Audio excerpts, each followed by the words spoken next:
What's up, everybody? Welcome back. Today we're finally working on the greenbrier again. I was out of town for like 4 days working, and then I was back for 1 day, and then out of town for like 2 days working, but now I'm back.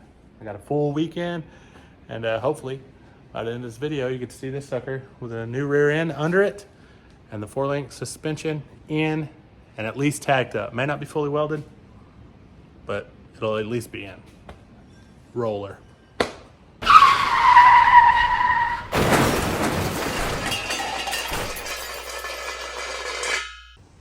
Also in the house is H-Town Heaven. That's her street name. She's working on getting some stuff cleaned up right here so we can start getting this mocked up. And then we've got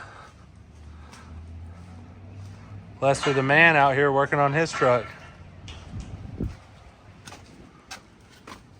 His is a lot cooler than mine, so he actually gets to make it clean and look good. It's pretty dirty. Check this out. When he started, this was a huge like sawed out hole. It was awful looking. Where's that piece? It's inside. Let's find it.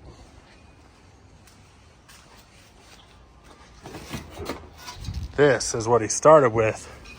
Somebody hacked this thing up to put a radio or something in it, and he cut all that out and put it back in there, and you can't even tell.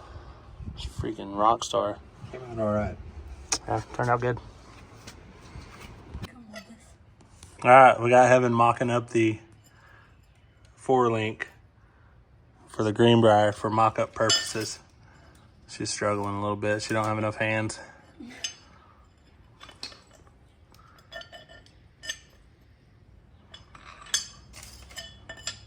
my gosh. You had it. I forgot to wash it. She's stressing. So check it out, guys. We're back, and we got some goodies today. We've got, number one, unless I've already lost it, right here. Nice little tripod. Gotta put the phone up, show everybody what we're recording. Got a tripod. Next, work lights, dude. And we got these little magnet hooks hanging in there. Check it out. It's like it's daytime inside the cab of the van. Gotta wear a welding helmet. Yeah. I was in there a while ago, almost burned my corneas off. Had to put on the old welding helmet. So now we've got this tacked up, and they ain't pretty, so don't judge. Now we got to weld these to this. Both sides we measured from the backing plate out, made them the same. Gonna weld those in, get the rear end put back in, and then we are going to, let me fill the space while I'm walking over here so I don't sound like an idiot. Adjust these to where these bars are as straight as possible. And then we'll weld those bad boys in. And then, besides the springs, the 4-link is done. Actually, no, I lied. I still got to do the pan hard bar too, but I'll probably do that dead last. It's whatever he says. Yeah, whatever. He's the boss. So, Boss. he's the boss. Welded up. Not the prettiest in the world. This one's a little fat and ugly. That one's a little better. A little fat on the high end. That one's pretty decent. That one's pretty decent. So, it's good enough. We're going to get that bad boy thrown in here, get it bolted up, and then weld the other end. What do you think about that, Heaven? Good plan. We kind of nailed it front to back. We've got our 4-link, and it's where it's supposed to be. This side is pretty perfect. Now, this is not welded all the way. It's welded good enough to see if we're going to get this thing running in time, and then we can go back and finish it up.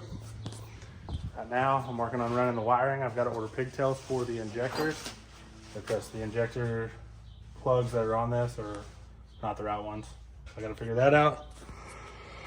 And then I'm going to go ahead and get everything else hooked up, get the wiring harness ran, get it to where it's supposed to be, and then depending on what time I get done with all of that, I'm going to continue on the exhaust.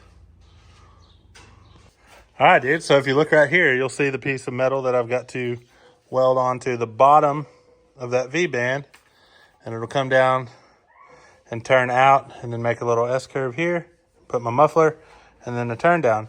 And then if you'll turn around and look here, you'll see where I welded the wrong pipe onto the bottom of that V-band. So now I got to use the other V-band for the other side and weld this one onto it. And I'll worry about this bad boy another time. Brilliant. Yeah, not a lot of guys could do that. All right, so y'all saw the 4-link. I got the intake on, did the valve cover gaskets, got the coils on.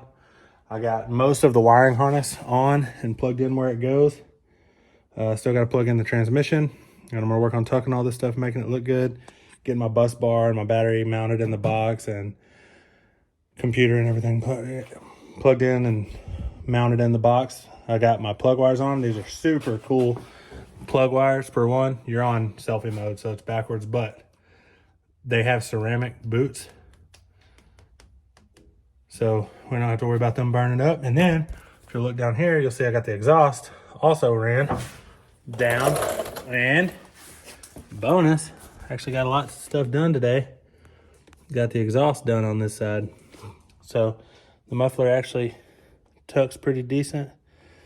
You know, if you're standing up looking down, you can't really see it. And then it just comes down, comes over, goes to the dual chamber. And then from here, I'm gonna just kind of turn it down and out towards the outside of the vehicle. Do the exact same thing on the other side. And we'll go from there. Alternator bracket is on. Alternator is mounted. I'm ready for a belt. This is the driver's side exhaust. Just comes out of the header, makes a 90-degree right turn, makes a 90-degree back turn to the muffler, and I'm gonna put turn down so it dumps right here. The drive shaft, you'll see, is in, and it's as short as it looks. It's 9.5, around 9.5 inches from joint to joint. So, not large. So anyways, thanks for watching. Don't forget to like, follow, subscribe, comment, show some support. If you know where the battery cable on one of these ties in, drop a comment, because that would really help me out. Other than that, thanks for watching. We'll see you on the next one.